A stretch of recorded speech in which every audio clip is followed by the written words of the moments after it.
Hi, this is Joanne Davies Spiritualist and Psychic Medium, and if this is your first time along to the channel, then welcome and thanks for tuning in. And tonight I would like to discuss the subject of psychic versus medium and what exactly is the difference.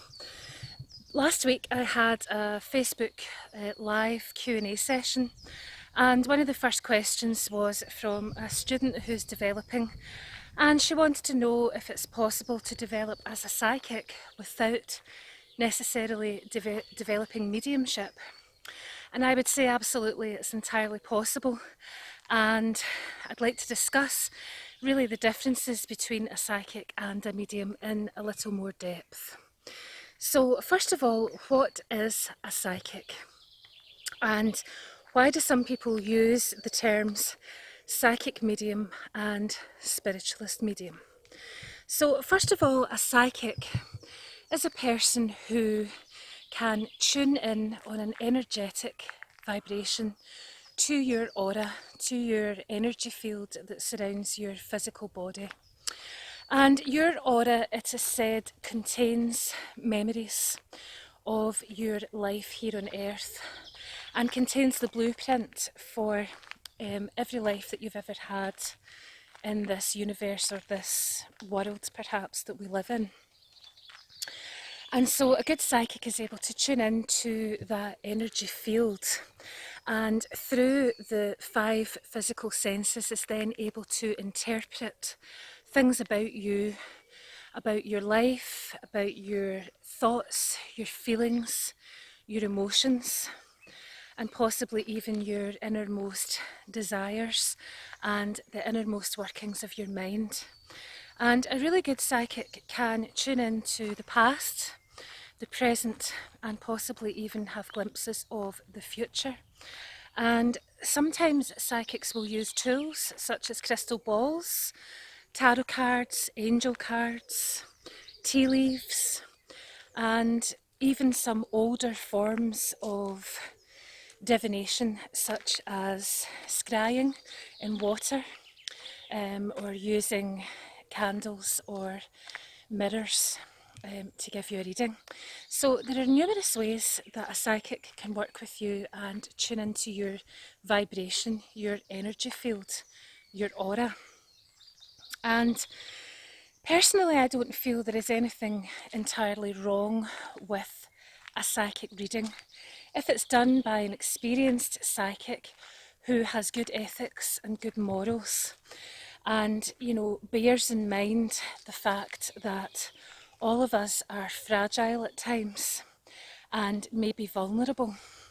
And as long as the psychic is working with a good ethical code, then I don't see any reason why a good psychic reading shouldn't be helpful to someone who might be struggling with their life or with choices and decisions that they're unsure about. Of course, the psychic should always remind the client that they cannot advise them on their decisions, and that ultimately any decision they make must be their own. So moving on to mediumship. When a medium does a reading, a medium should not be tuning into the energy field of the person that they are reading. A medium should be tuning in to the spirit world. So there should be no psychic information given during a demonstration of mediumship, and no predictions should be made either.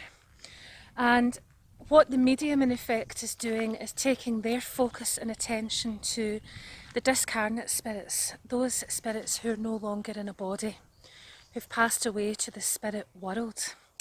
And the medium takes their focus there to the deceased, and using the 5 physical senses then interprets what the deceased spirit is trying to bring forth to their loved one on the earth.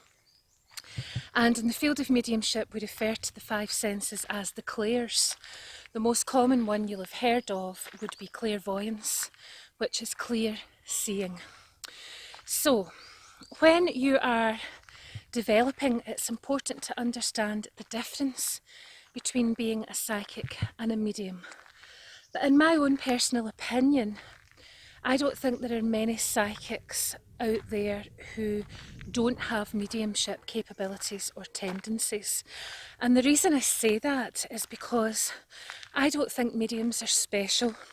I don't necessarily agree with that statement that mediums are special or are the chosen ones. Now, it's famously been said that mediums are born and not made.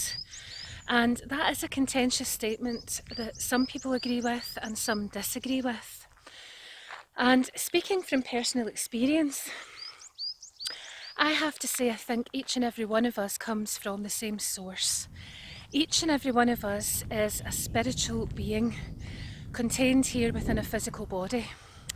So therefore, if we all come from that same energetic source, it would make sense to me that we all have the capability of tuning into the divine universal mind or universal consciousness, and that we all have that same capability of being aware of a spirit world, but also of being energetically aware of other people.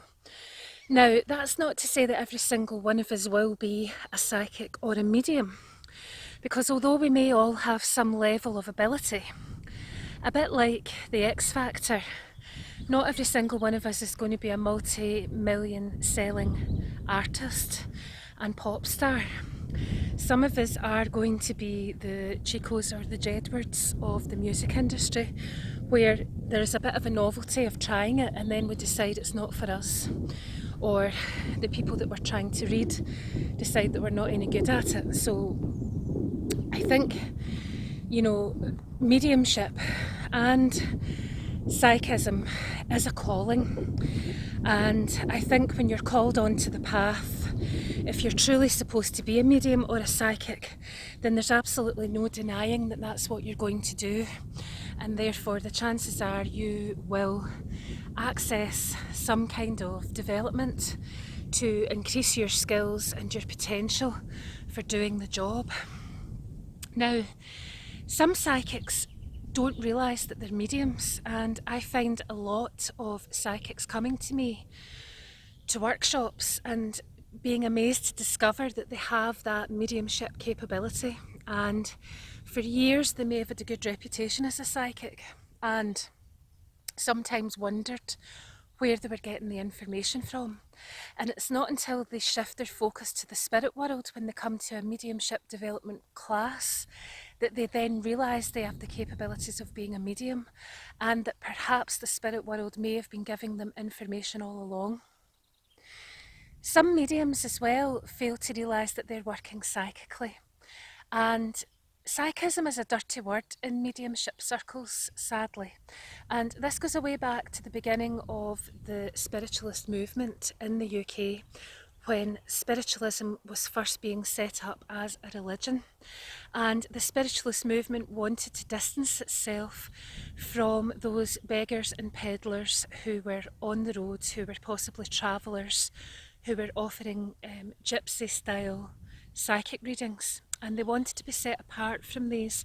So to be a psychic then became a dirty word in mediumship circles. Also because mediumship, when it's being performed in a spiritualist church, it's being performed as part of the religion of spiritualism. So therefore, in a spiritualist church, a medium should not be giving any psychic information from the platform, and should most certainly not be giving predictions. But if you are a working medium and you know that you're capable of working as a medium, but you also recognise within your own private practice that people are coming to you for sittings and they're looking for guidance with their own life, then there's absolutely no reason why you shouldn't develop your psychic skills and use those skills where appropriate. So I always think it's a good idea to be clear in the services that you're offering, and if it's mediumship, explain to the client what a mediumship reading is and advertise it appropriately, and the same with a psychic reading.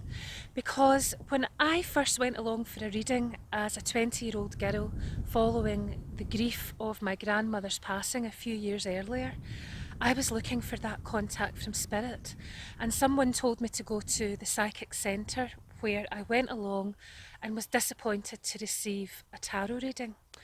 And that is not to put down tarot, because I personally use tarot where it's appropriate in private sittings, and I personally feel it's a wonderful divination tool when it's used appropriately and properly. But in this situation, I went to the Psychic Centre looking for spirit, and I didn't know the difference. And the reader gave me a psychic reading and spoke to me about my profession and about my boyfriend at the time, which was not what I needed to hear and not what I wanted to hear.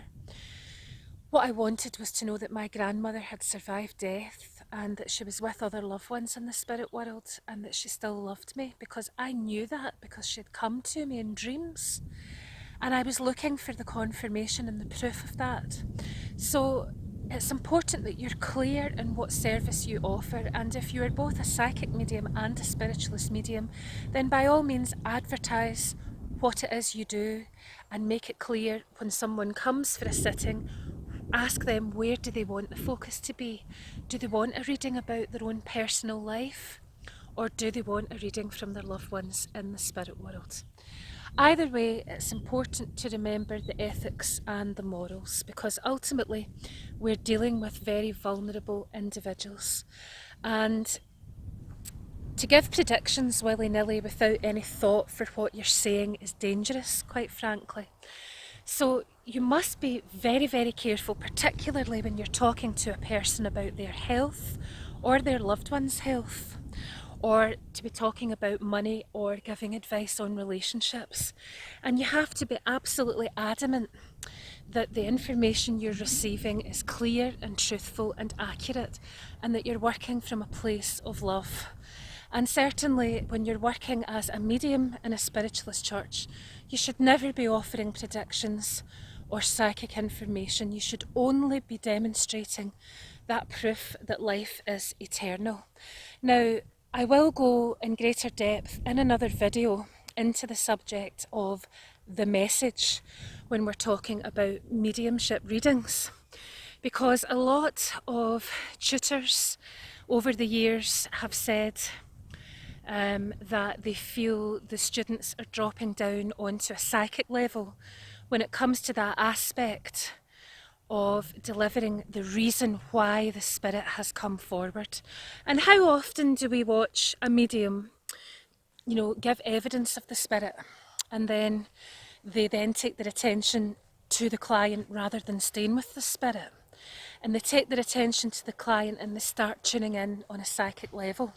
So therefore that message becomes a psychic message, not a message from the spirit world. So this is something I will go into in greater depth in another video, about how we stay with the spirit world in order to deliver that message of what they've come to say. Anyway, I'll leave those thoughts with you for tonight. If you liked this video, please hit the like button. Please share if you think any of your friends might benefit from this video, and please subscribe, because then you'll get a little notification when I post another video. So thanks for listening, take care, God bless.